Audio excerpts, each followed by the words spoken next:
Disney a récemment annoncé la suite de Monstres et compagnie et de nombreux éléments ont déjà fuité. On fait le point dans cette vidéo.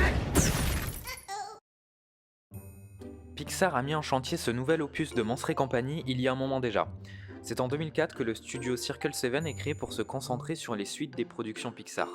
Et voici ce que l'on sait du synopsis, coécrit par Rob Hilgenberg et Rob Muir. Monstres et compagnie Lost in Paradise, que l'on pourrait traduire par Monstres et compagnie perdu au paradis, débute après les événements du premier volet, contrairement au préquel de Monster Academy.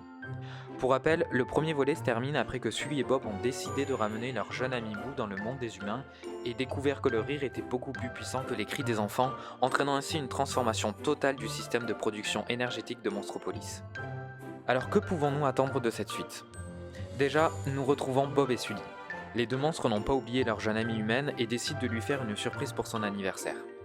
On sait également, grâce au premier volet, que Bob a récupéré les morceaux de la porte de Boo pour la reconstituer et permettre à Sully d'aller lui rendre visite. On en a d'ailleurs un exemple dans la toute dernière scène du film. À l'image de cette séquence, Bob et Sully décident donc de rendre visite à Boo, prenant ainsi le risque, calculé et, on suppose, déjà appréhendé plusieurs fois, de se rendre dans le monde des humains. Mais là, problème. Boo a disparu. En réalité, elle a déménagé.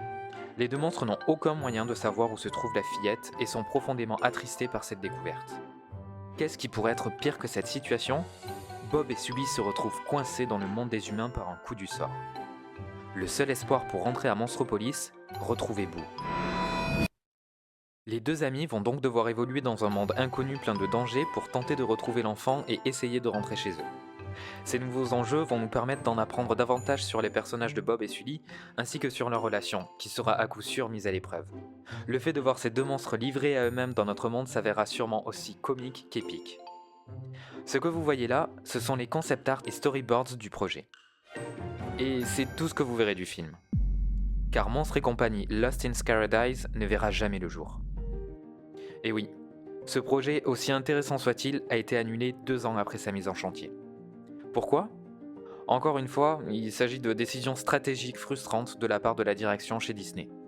À l'époque du lancement du projet, en 2004, Disney et Pixar sont en profond désaccord sur les termes de leur partenariat.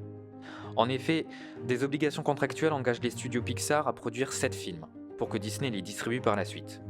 En travaillant sur Toy Story 2 à la fin des années 90, Pixar pense proposer le 3e film du contrat. Mais Michael Eisner, à la tête des studios Disney, est catégorique. Les 7 films du contrat doivent être des productions originales, et non des suites. Steve Jobs est en désaccord avec cette interprétation, mais n'a pas le choix que de se plier aux exigences d'Eisner, car les droits d'exploitation des films Pixar sont détenus par Disney. Steve Jobs annonce ainsi que le contrat ne sera pas reconduit par la suite, communiquant un peu plus clairement sur son désaccord assumé avec Eisner et Disney.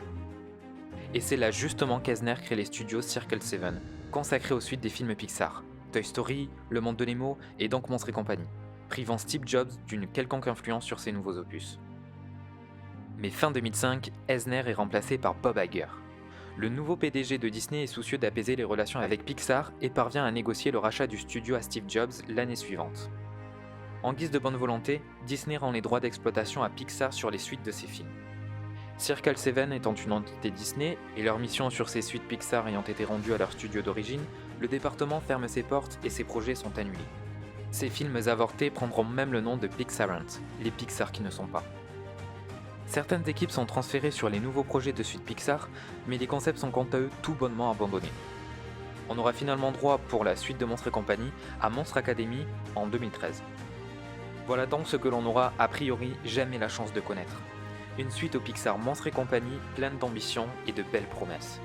Peut-être qu'on y aura droit dans Monstres et compagnie 3 ?